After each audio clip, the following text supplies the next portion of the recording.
Bhadran, my കണ്ടലൻസ്. എനിക്കറിയാം ഇതാരാ. ഭദ്രൻ, ഞങ്ങളിപ്പോൾ വന്നത് നിങ്ങളെ അറസ്റ്റ് ചെയ്യാനാണ്. ഫ്രാൻസിയുടെ കസ്റ്റഡി മരണവുമായി ബന്ധപ്പെട്ട അന്വേഷണ റിപ്പോർട്ടിൽ നിങ്ങൾ കുറ്റക്കാരനാണെന്ന് കണ്ടെത്തിയിട്ടുണ്ട്. നിങ്ങളെ അറസ്റ്റ് ചെയ്യാൻ CMന്റെ നിർദ്ദേശമുണ്ട്. ഈ പെൻ ടേക്കിംഗ് സർ. ഈ ഒരു അവസ്ഥയിൽ കുറച്ച് കടന്നുപോകുന്നറിയാം, പക്ഷേ ഞങ്ങൾക്ക് എന്നാ ചെയ്യാൻ പറ്റും സാർ? അല്ലെങ്കിലും സാറല്ലേ എപ്പോഴും പറയാറ് നിയമം അതിന്റെ വഴിക്ക് നടക്കട്ടെ എന്ന്. സാറേ, ശരിക്കും അറം പറ്റി പോലെ ആയിപ്പോയി. എന്നാ പിന്നെ നടക്കോ മറ്റോ ചെയ്യാം അല്ലേ?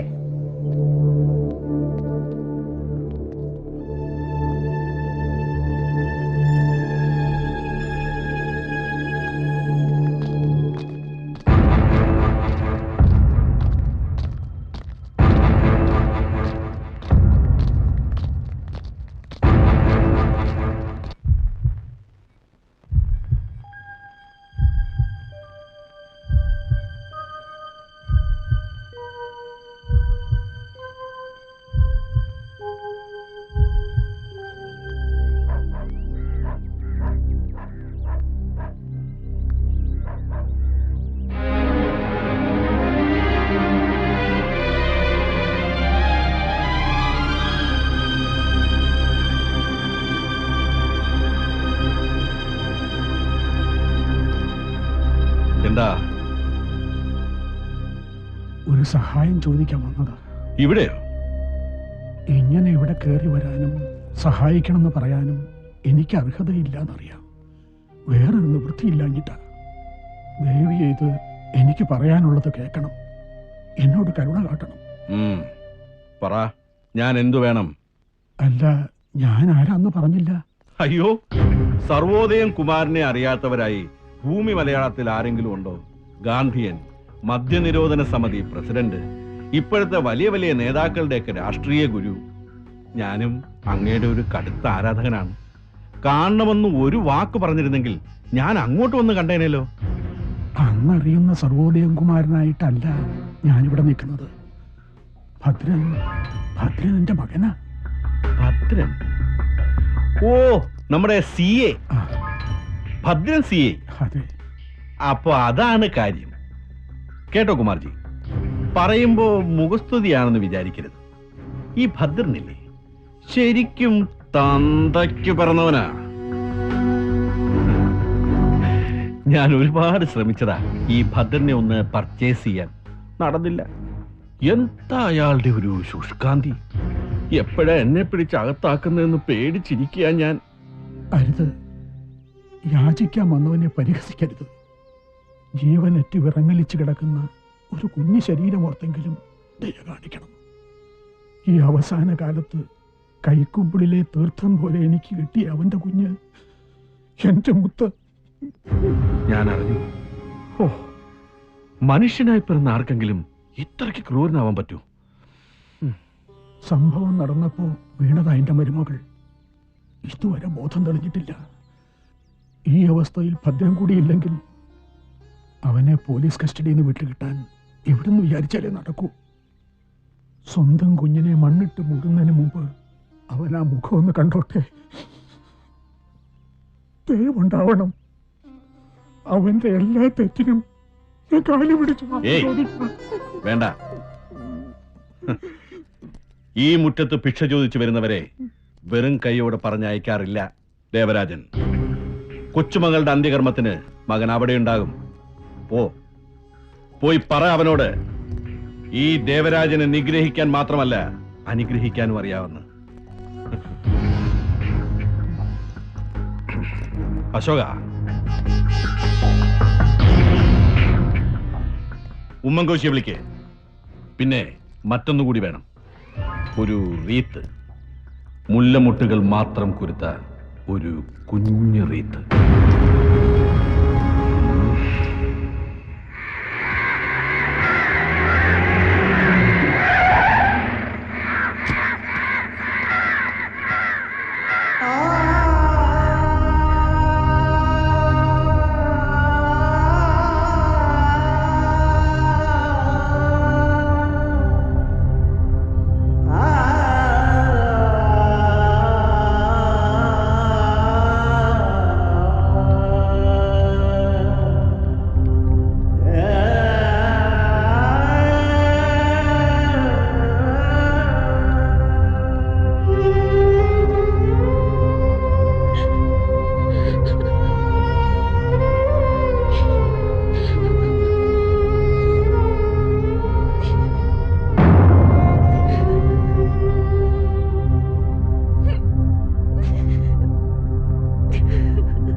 നമ്മൾ എത്ര ശ്രമിച്ചാലും വിധിയെ തടുക്കാനാവില്ല. ഈ ദുരന്തം അത് ഒഴിവാക്കാനായിരുന്നു ഞാൻ ശ്രമിച്ചത്. പക്ഷേ ഒന്ന് നിർത്തണം സാർ. ഈ മുതലക്കണ്ണീരിലൊന്നും ഒരു കാര്യമില്ല. അതൊക്കെ വല്ല പാർട്ടി ഗ്രൂപ്പുകളിലും മതി. എന്താണ് ഭദ്രൻ സാർ ചെയ്ത തെറ്റ്? നിങ്ങളെപ്പോലുള്ളവർ ജനങ്ങളോട് ഒരിക്കലും കാണിക്കാത്ത കൂറ് സ്വന്തം തൊഴിലിനോട് കാണിച്ചതോ? ലോക്കപ്പിനുള്ളിൽ നിന്നും ഫ്രാൻസിസ് എന്ന ഗുണ്ടയെ ഇരുചവി അറിയാതെ വെളിയിലിറക്കി കൊലപ്പെടുത്തി ജഡം മജിസ്ട്രേറ്റിന്റെ മേശയ്ക്ക് മുകളിൽ തള്ളാൻ കൽപ്പുള്ളയാൾ ആരാണെന്ന് നമുക്ക് എല്ലാവർക്കും അറിയാം. പക്ഷെ സംഭവത്തിൽ പ്രതി ഒരേ ഒരാൾ CI ഭദ്രൻ. ഭദ്രൻ സാർ ഒരുപാട് കഷ്ടപ്പെട്ട് മേടയിൽ ദേവരാജനെതിരെ ചാർജ് ചെയ്ത കേസുകളുണ്ട്. അതിൽ ചിലതിനൊക്കെ തെളിവ് സംഘടിപ്പിച്ചു കൊടുത്ത സാറ് തന്നെയാണല്ലോ. എന്നിട്ട് അതിന്റെയൊക്കെ അന്വേഷണം എവിടം വരെയായി? എല്ലാം കെട്ടിച്ചമച്ച കോപ്പുകളാണെന്ന് പത്രങ്ങളിൽ പരമ്പര വരുന്നു.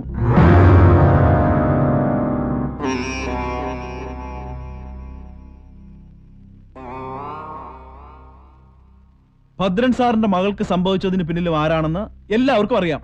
പക്ഷെ പോലീസ് ഇപ്പോഴും പ്രതികളെ തെരഞ്ഞുകൊണ്ടിരിക്കുന്നു. എല്ലാത്തിനും ഒടുവിലൂടെ ദുഃഖം അറിയിക്കാൻ ലജ്ജ തോന്നില്ല സാറിന്? ഉണ്ട്, ലജ്ജ തോന്നുന്നുണ്ട്. ഈ വീട്ടിൽ വെച്ച് എന്നോട് കുമാർജി ചോദിച്ചു, എൻ്റെ ഈ വെളുപ്പിൽ സ്വാർത്ഥതയുടെ കറ പുരണ്ടിട്ടില്ലേ എന്ന്. ചോദ്യം സത്യമായിരുന്നതുകൊണ്ട് അന്ന് ഞാൻ ഒന്നും പറഞ്ഞില്ല. പക്ഷെ ഇപ്പോ ആത്മാവിൽ തൊട്ട് ഞാൻ പറയുന്നു, ഈ സുധാകരൻ ഇനി രാഷ്ട്രീയത്തിൽ ഉണ്ടാവില്ല. എനിക്ക് ആരോടും നീതി പുലർത്താനായില്ല. കുമാർജിയോട്, ഭദ്രനോട്, എന്തിന്, വോട്ട് തന്ന് ജയിപ്പിച്ച ജനങ്ങളോട് പോലും. ഇത് ജാതിയും ചതിയും ലഹരിയും മൂലധനമായുള്ള ദേവരാജന്മാരുടെ കാലമാണ്. അറിഞ്ഞില്ലേ, മേടയിൽ ദേവരാജൻ സംസ്ഥാനത്തിന്റെ എക്സൈസ് വകുപ്പ് മന്ത്രിയാവാൻ പോവുകയാണ്. അഷ്ടമംഗല്യ പ്രശ്നം നടത്തി ജ്യോതിഷ വിധി പ്രകാരം മഹാതാന്ത്രികരെ വരുത്തി ദേവരാജൻ ഇപ്പോൾ ഒരു ഹോമത്തിനൊരുങ്ങുകയാണ്. ഹോമമല്ല, യാഗം. ചക്രവർത്തി പദം പോകുന്നതിന് മുമ്പ് ദേവകളെ പ്രീണിപ്പിക്കുന്നത് പണ്ടും പതിവുള്ളതാണല്ലോ. പക്ഷേ ഒരു ഗംഗയ്ക്കും അവനെ ശുദ്ധി വരുത്താനാവില്ല. അവന്റെ പാപങ്ങൾ ദഹിപ്പിച്ച് കളയാൻ ഒരഗ്നിക്കുമാവില്ല.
നിനക്ക് കിട്ടിയതൊന്നും പോരല്ലടാ.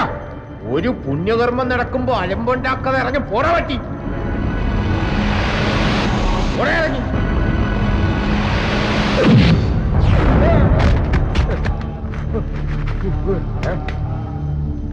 എടാ മോനെ റഷീദെ, ഇവൻ പറയുന്ന കേട്ട നീ നിന്റെ ഭാവി തുലയ്ക്കരുത്. നീ ഇപ്പോഴും സർവീസ് ഉള്ളവന്, അതും എന്റെ സ്റ്റേഷനിൽ തന്നെ. അതിവേഗം വിട്ടോ. നിന്നെ പോലൊരു തെണ്ടിക്ക് തരാൻ പറ്റുന്ന ഏറ്റവും വലിയ സല്യൂട്ടാ ഇത്.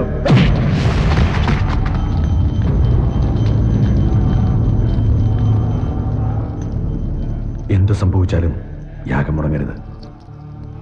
തന്ത്രി പറഞ്ഞു തരുന്ന മന്ത്രം 1,00,000 തവണ ഉരുവിടാതെ എനിക്ക് ഈ പീഠം വിടാനാവില്ല. ചെന്നവനെ തടയേ. യാഗശാലയിൽ കുരുതി നടക്കുന്നതിൽ തെറ്റില്ല. വിശേഷിച്ചും യാഗം വിഘ്നപ്പെടുത്താൻ വരുന്നവന്റെ കുരുതി.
കയ്യ് എടാ, ഒരുപാട് പേരെ പർച്ചേസ് ചെയ്ത് ഒരുപാട് പേരുടെ ജീവനെടുത്ത നിന്റെ കയ്യ്, നാറിയ കയ്യ്, അത് ഞാനങ്ങ് എടുക്കുക.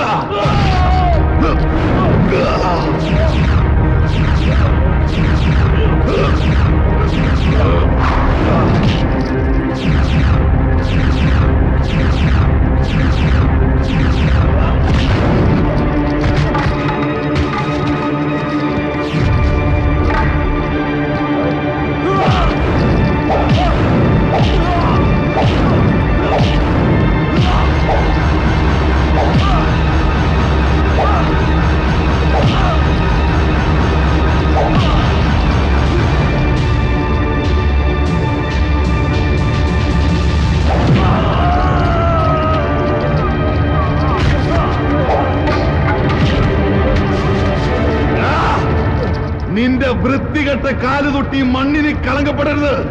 പോ പോ.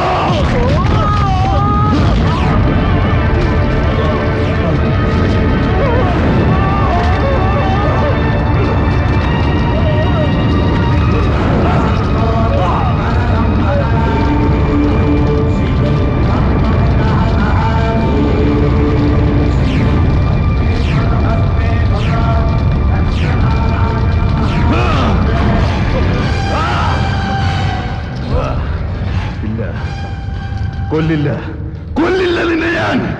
കൊന്ന നീ രക്തസാക്ഷിയായി പോവും. നിന്റെ ഛായാചിത്രങ്ങളിലും പ്രതിമകളിലും നിന്റെ ഭക്തർ പുഷ്പാർച്ചന നടത്തും. അത് വേണ്ട, നീ ജീവിക്കണം. ഈ പാതിവെന്ത ദേഹത്തിൽ ഞാൻ ദാനം തന്ന ജീവനുമായി സ്വന്തം പാപങ്ങൾ നിന്നെ വേട്ടയാടുന്നത് ഈ ഒറ്റ കണ്ണു വെച്ച് നീ കാണണം. പോ.